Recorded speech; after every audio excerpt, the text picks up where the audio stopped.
اور اللہ کو تمہارے سب کاموں کی خبر ہے۔ اے نبی صلی اللہ علیہ وآلہ وسلم، تم ان لوگوں کی ہدایت کے ذمہ دار نہیں ہو، بلکہ اللہ ہی جس کو چاہتا ہے ہدایت بخشتا ہے۔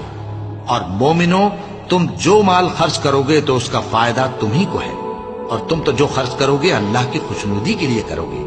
اور جو مال تم خرچ کرو گے وہ تمہیں پورا پورا دے دیا جائے گا اور تمہارا کچھ نقصان نہیں کیا جائے گا۔ اور ہاں، تم جو خرچ کرو گے تو ان حاجت مندوں کے لیے جو اللہ کی راہ میں رکے بیٹھے ہیں اور ملک میں کسی طرف جانے کی طاقت نہیں رکھتے اور مانگنے سے آر رکھتے ہیں، یہاں تک کہ نہ مانگنے کی وجہ سے ناواقف شخص ان کو تونگر خیال کرتا ہے،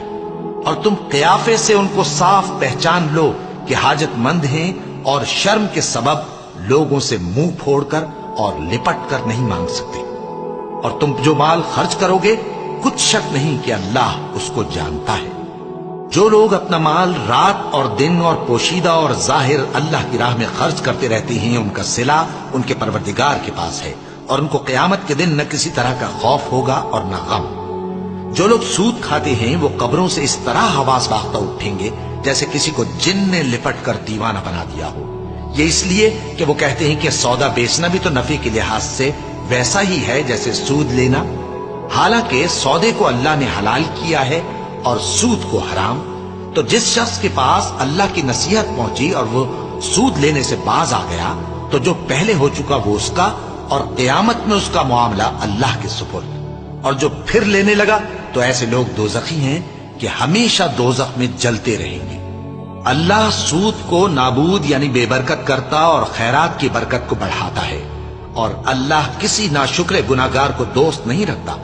جو لوگ ایمان لائے اور نیک عمل کرتے اور نماز پڑھتے اور زکات دیتے رہے، ان کو ان کے کاموں کا صلہ اللہ کے ہاں ملے گا، اور قیامت کے دن ان کو نہ کچھ خوف ہوگا اور نہ وہ غمناک ہوں گے۔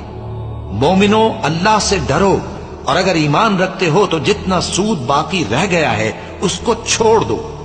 پھر اگر ایسا نہ کرو گے تو تم اللہ اور اس کے رسول کی طرف سے اعلان جنگ سن لو،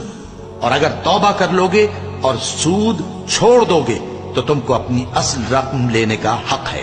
جس میں نہ اوروں کا نقصان اور نہ تمہارا نقصان۔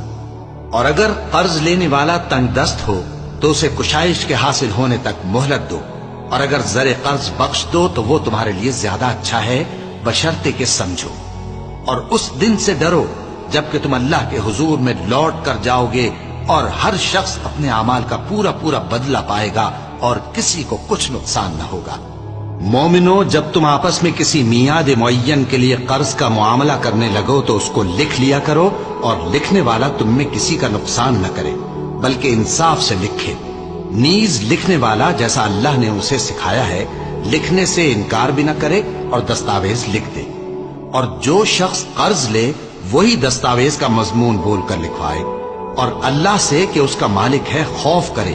اور زر قرض میں سے کچھ کم نہ لکھوائے۔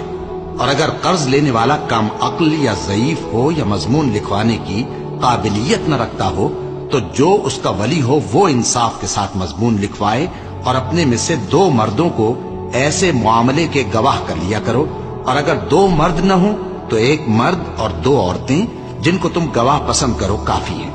کہ اگر ان میں سے ایک بھول جائے گی تو دوسری اسے یاد دلا دے گی، اور جب گواہ گواہی کے لیے طلب کیے جائیں تو انکار نہ کریں۔